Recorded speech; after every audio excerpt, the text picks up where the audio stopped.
You ask Tiger to solve. This deals with linear equations with one unknown. The final result is x equals -7. Let's solve it step by step. Group all x terms on the left side of the equation. Subtract 7x from both sides.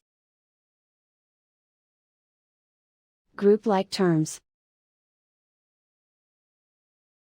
Simplify the arithmetic. Group like terms. Simplify the arithmetic. Group all constants on the right side of the equation. Subtract 5 from both sides. Simplify the arithmetic.